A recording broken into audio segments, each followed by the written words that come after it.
सणवार म्हटलं की गोडधोड हे पदार्थ आलेच आणि असेच गोडधोड पदार्थ जेव्हा आपण आपल्या स्वयंपाकघरात करतो तेव्हा ते सोपे असणं तितकंच गरजेचं असतं.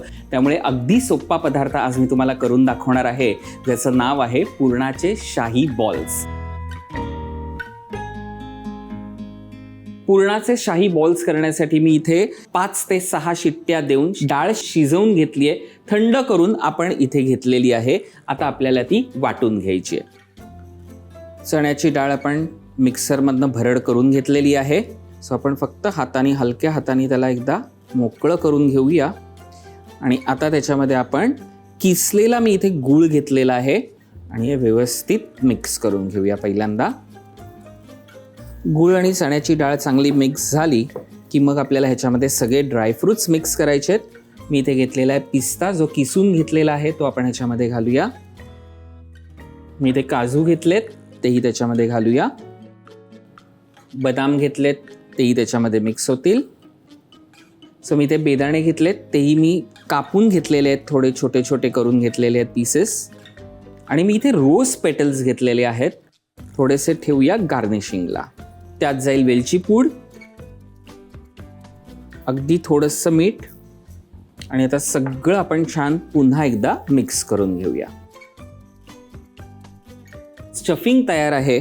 जे आपल्याला आउटर कव्हरिंग करायचं आहे ना बॉल्सचे, ते मी ऑलरेडी पीठ मळून घेतलेलं आहे. आता हे पीठ कसलं आहे, अगदी सोपं आहे. जशी आपण चपाती करतो ना त्या चपातीचंच हे पीठ आहे, फक्त थोडं जाडसर मळून घ्यायचं आहे. तुपाचा हात घ्यायचा आहे, पातळ अशी पारी करायची आपल्याला. फक्त आपण जसं मोदक करतो तशी पारी करून घ्यायची. अशी पारी झाली की मग आपल्याला हे जे स्टफिंग आहे, स्टफिंग छान भरून घ्यायचं व्यवस्थित पुरणाचं.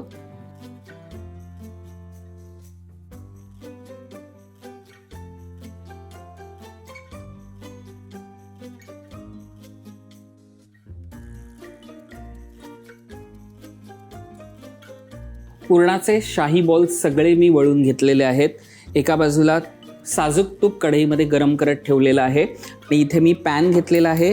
गॅस ऑन करूया, कारण हे जेव्हा शाही बॉल्स तळून होणार आहेत ना तेव्हा आपल्याला ते पाकामध्ये घोळवून घ्यायचे. त्यामुळे मी इथे 1 वाटीभर गूळ घेतलेला आहे, तो आपण ह्या पॅनमध्ये घालायचा आहे आणि तो पाक तयार करायचा आहे.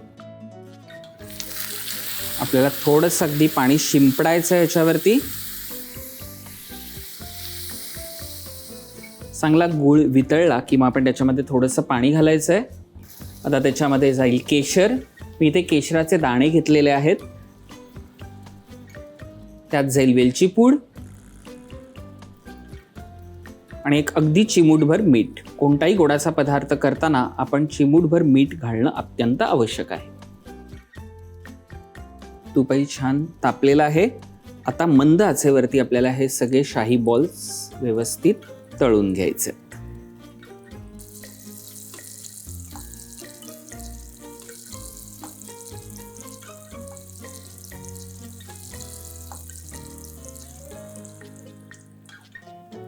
तसे आपण हे काढून घ्यायचे. थोडंसं तूप निथळून घेतलं की जो आपण पाक करून घेतलेला आहे गुळाचा, त्याच्यामध्ये आपल्याला एक घोळवायला ठेवायचे.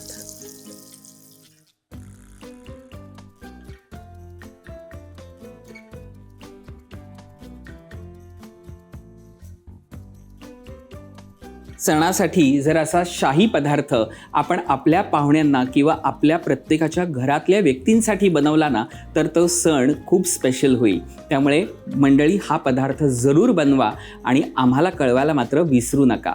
फक्त काय करायचं आहे, रुचकर मेजवानी हा आपला चॅनल लाईक, शेअर आणि सबस्क्राईब जरूर करायचा आहे. पुन्हा भेटूया पुढच्या भागात. नमस्कार.